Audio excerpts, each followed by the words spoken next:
सिर्फ 20 crore market cap, लेकिन borrowing limit सीधे 100 करोड़। आखिर एशिया कैपिटल क्या काम करती है और क्या ये छोटी एनबीएफसी फ्यूचर में बड़ा सरप्राइज दे सकती है? चलिए आसान भाषा में समझते हैं। दोस्तों, आज हम बात करेंगे एशिया कैपिटल लिमिटेड की। इस कंपनी की शुरुआत 1983 में हुई थी और ये एक एनबीएफसी यानी नॉन बैंकिंग फाइनेंशियल कंपनी है।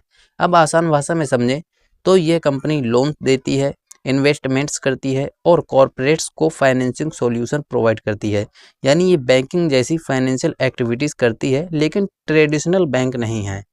अब कंपनी किन लोगों को लोन्स देती है, अगर दोस्तों ये समझें तो ये company mainly industrial enterprises, corporates, SMEs यानी स्मॉल एंड मीडियम बिजनेसेस और इंडिविजुअल्स को सिक्योर्ड और अनसिक्योर्ड लोन देती है। इसके अलावा शेयर के अगेंस्ट भी लोन दिए जाते हैं इस कंपनी में। मतलब stock market linked leading business में इस कंपनी का हिस्सा है।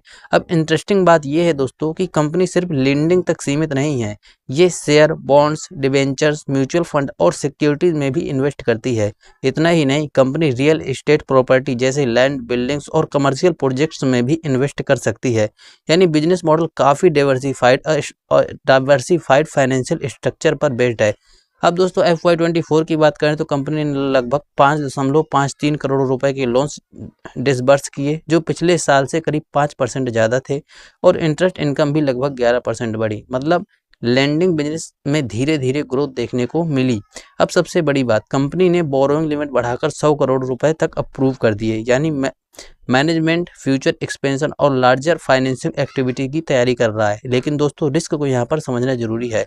कंपनी की मार्केट कैप सिर्फ 20 करोड़ है, यानी बहुत छोटी मार्केट कैप वाली कंपनी है, इसलिए माइक्रो कैप कैटेगरी में आती है। ऐसे स्टॉक में लिक्विडिटी कम और वॉलेटिलिटी बहुत ज़्यादा रहती है।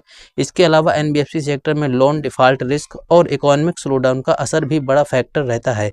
एक और पॉइंट दोस्तों, FY24 में इस कंपनी के CFO और इंटरनल ऑडिटर दोनों बदले गए थे, जिसे इन्वेस्टर आमतौर पर क्लोजली मॉनिटर करते हैं। तो दोस्तों, यही थी इस कंपनी की स्टोरी। किसी भी दोस्तों लास्ट में बताना चाहूँगा, किसी भी स्टॉक में निवेश करने से पहले खुद की रिसर्च और फाइनेंशियल एडवाइजर से सलाह जरूर लें और माइक्रो कैप स्टॉक में खासकर बहुत ही सावधानी से निवेश करें, क्योंकि इसमें बहुत ज़्यादा रिस्क होता है।